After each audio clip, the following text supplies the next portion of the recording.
উচ্চশিক্ষা আর পরিবারের সচ্ছলতা ফেরানোর স্বপ্ন নিয়ে দেশ ছেড়েছিলেন মুহিবুর রহমান। লক্ষ্য ছিল পড়ালেখা শেষ করে ধরবেন পরিবারের হাল। কিন্তু রাশিয়ার সেই স্বপ্নযাত্রা শেষ পর্যন্ত রূপ নিল এক বীভৎস ট্র্যাজেডিতে। উচ্চশিক্ষার বদলে দালালের প্রলোভনে পড়ে মেধাবী এই শিক্ষার্থীর হাতে তুলে দেওয়া হয়েছে মরণাস্ত্র। শেষ পর্যন্ত ইউক্রেনীয় ড্রোন হামলায় প্রাণ হারান মুহিবুর।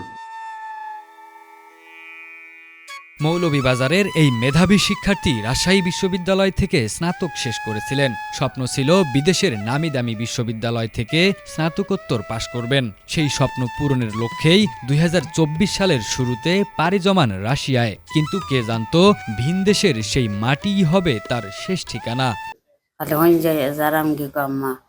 তুমি আমার লাগি দোয়া করবে, ওই খাইছেন আর কিছু হয়েছে গোলা ধরে জোর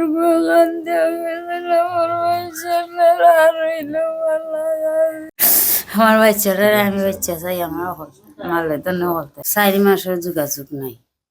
৪ মাস ধরে হয়েছে, ৪ মাসের ভিতরে ফুল যত খবর মিলছে বেটা হয়েছে, ও আমরা খবর পাইছে। রাশিয়ায় পড়াশোনার পাশাপাশি পার্ট টাইম কাজের সন্ধান করতে গিয়ে মুহিবুর পড়েন এক অসাধু দালাল চক্রের খপ্পরে। তাকে প্রলোভন দেখানো হয় রান্নার কাজের বেতনও আকাশচুম্বী। কিন্তু চুক্তির মারপ্যাচে ফেলে তাকে বাধ্য করা হয় যুদ্ধের সম্মুখ সমরে অংশ নিতে।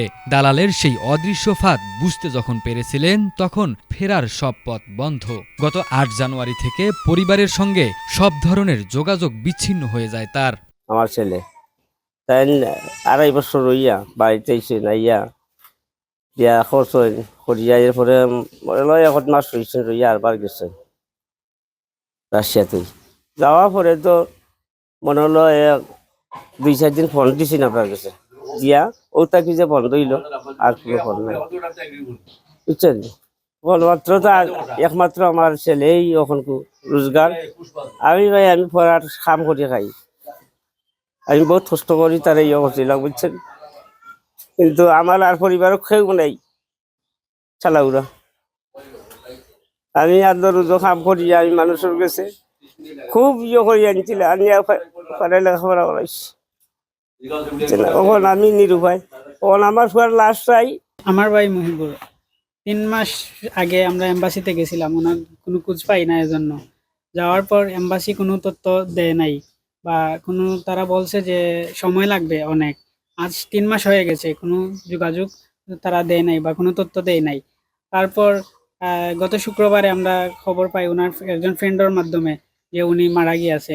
২০২৪ সালের শেষের দিকে দেশে ফিরে পারিবারিকভাবে বিয়ে করেছিলেন মুহিবুর। মাত্র কয়েকদিনের সংসার জীবন কাটিয়ে আবার ফিরে গিয়েছিলেন স্বপ্নের পেছনে ছুটতে। সেই যাওয়াই যে শেষ যাওয়া হবে তা কল্পনা করেনি তার সদ্য বিবাহিতা স্ত্রী ও বৃদ্ধ বাবা মা। এক সহকর্মীর ফোনে আসা মৃত্যুর সংবাদটি এখন মুহিবুরের গ্রামের আকাশ বাতাসকে ভারী করে তুলছে। আমার এই বালচিচা সম্পর্ক লাগে কয়েক মাস আগে দেশে আইয়া বিয়া করিয়া, নতুন বিয়া করিয়া তাই আবার চলিয়া গেছেন। এখন যে এই দুর্ঘটনা ঘটবো তা তো আমরা জানি না, আমরা জানি না। খুব খারাপ লাগে এই পরিবারটা অসহায়। আমরা চাই যদি সে যুদ্ধে মারা যায় তার লাশটা এভাবে দেশ হয়, তবু তো আমরা দেখলাম, আমরা খুব খারাপ লাগে নয়া বউ গড়ে। আমরা গত ১৭ তারিখ শুক্রবার খবর পাই উনি ইউক্রেন যুদ্ধে মারা গেছেন। উনি মারা যাওয়ার পর এই যে ফ্যামিলিটা অত্যন্ত গরিব ফ্যামিলি ছিল, উনার অর্থদাতা এই ফ্যামিলি চলতো।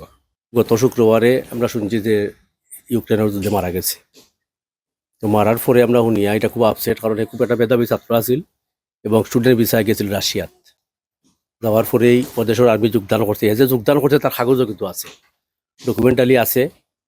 তো আমরা এখন ঘুরাঘুরি করছি, আমরা তালাত মেসেজ করছি, আমরা বিভিন্ন সকলে দেখা করবো, বিভিন্ন সাংবাদিকের সাথে কথা করাম। আমার অনুরোধ থাকবো সরকারের মাধ্যমে যে আমরা লাস্টটা যাতে আমরা ফিরত আনতে পারি, নিয়ে দেশও তার সংস্কার করা যায় আর কি। আমি সরকারের কাছে বিনীত অনুরোধ করবো, আমরা সাহায্য করার লাগে আমরা বিভিন্ন দপ্তরে আটকে আমরা কোনো সুরাহা পারাম না। মুহিবুরের মরদেহ দেশে ফিরে আনার জন্য প্রবাসী কল্যাণ মন্ত্রণালয়ের মাধ্যমে সরকারি সব ধরনের সহযোগিতা চলছে বলে জানান মৌলভীবাজার সদর উপজেলার নির্বাহী কর্মকর্তা। আমাদের মুর্শিদ মিয়ার ছেলে মোহাম্মদ মুহিবুর রহমান, উনি রাশিয়া ইউক্রেন যুদ্ধে রাশিয়ার পক্ষে অংশগ্রহণ করে মৃত্যুবরণ করেছেন।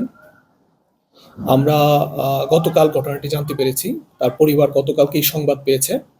এখন আমরা প্রবাসী কল্যাণ মন্ত্রণালয়ে ইতিমধ্যে যোগাযোগ করেছি। প্রবাসী কল্যাণ মন্ত্রণালয়ের মাধ্যমে আমরা রাশিয়ান এম্বাসিতে কথা বলে এই নিহত ব্যক্তির লাশটাকে তার পরিবারের কাছে ফিরিয়ে দেওয়ার জন্য চেষ্টা করছি। পাশাপাশি তার পরিবার যেন আর্থিক সহযোগিতা পায় সেই জন্য প্রবাসী কল্যাণ মন্ত্রণালয়ের সাথে আমরা কথা বলছি। মুহিবুরের পরিবারের এখন শুধু একটাই চাওয়া, শেষবারের মতো প্রিয় সন্তানের নিথর দেহটি স্পর্শ করে দেখা। মৌলভীবাজারের এই পরিবারের আকুতি এখন প্রশাসনের দ্বারে দ্বারে। দালালের খপ্পরে পড়ে আর কোনো মেধাবী প্রাণ যেন এভাবে অকালে ঝরে না যায়, এমনটাই দাবি স্থানীয়দের। সাইফুল্লাহ আল হেলাল, এটিএন বাংলা।